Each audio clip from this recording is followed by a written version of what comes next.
ನನ್ನ ಕ್ರಿಶ್ಚಿಯನ್ ಗೆಳೆಯರು ಪ್ರತಿ ಶುಕ್ರವಾರ ಕಟೀಲಿಗೆ ತಪ್ಪದೆ ಹೋಗುವವರಿದ್ದಾರೆ. ನನಗೆ ಶುಕ್ರವಾರ ಹೋಗಲಾಗದಿದ್ದರೆ ಶನಿವಾರ ಅವರು ನನಗೆ ಪ್ರಸಾದ ತಂದುಕೊಡುತ್ತಾರೆ.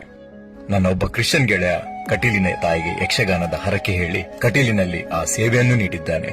ಇದಕ್ಕಿಂತಲೂ ಒಂದು ಘಟನೆ ನೆನಪಿಸುತ್ತೇನೆ. ನಾನು ಮಂಗಳೂರಿನ ಕಾರ್ಶೀಟ್ ಅಲ್ಲಿ ಬಾಳೆಹಗ್ಗದಲ್ಲಿ ಕಟ್ಟಿದ ಮಲ್ಲಿಗೆ ಹೂ ತರಲು ಹೋದಾಗ ಒಬ್ಬರು ಕ್ರಿಶ್ಚಿಯನ್ ಮಹಿಳೆ ಹೂ ಮಾರುತ್ತಿದ್ದರು. ಅಂದು ಅವರಲ್ಲಿ ಮಾತ್ರ ಬಾಳೆದಾರದಲ್ಲಿ ಕಟ್ಟಿದ ಮಲ್ಲಿಗೆ ಹೂ ಇದ್ದದ್ದು, ಬೇರೆ ಯಾರಲ್ಲೂ ಇರಲಿಲ್ಲ. ಅವರಲ್ಲಿ ಹೂ ಕೊಳ್ಳುವಾಗ ನಾನು ಹೇಳಿದೆ, ಕಟೀಲಿಗೆ ಬಾಳೆದಾರದ ಹೂ ಬೇಕು, ಇವತ್ತು ಎಲ್ಲೂ ಸಿಗಲಿಲ್ಲ, ಪುಣ್ಯಕ್ಕೆ ನಿಮ್ಮಲ್ಲಿ ಸಿಕ್ಕಿತು ಎಂದೆ. ನನಗೆ ಬೇಕಾದದ್ದು 1 ಚೆಂಡು ಮಲ್ಲಿಗೆ. ಆಕೆ ನನಗೆ 2 ಚೆಂಡು ಮಲ್ಲಿಗೆ ನೀಡಿದರು. ಇನ್ನೊಂದು ಚೆಂಡು ಯಾಕೆಂದು ಕೇಳಿದಾಗ ಆಕೆ ಹೇಳಿದ್ದು ಒಂದೇ ಮಾತು, ಇವತ್ತು ನನ್ನ ಮಗ ಬದುಕಿ ಉಳಿಯಲು ಆ ಅಪ್ಪೆ ಕಾರಣ. ನೀವು ಕಟೀಲಿಗೆ ಹೋಗುವುದೆಂದಾಗ ನನ್ನ ಪರವಾಗಿಯೂ ಹೂ ಆ ಉಳ್ಳಾಲ್ದಿಗೆ ಸಲ್ಲಿಸಿ ಎಂದರು.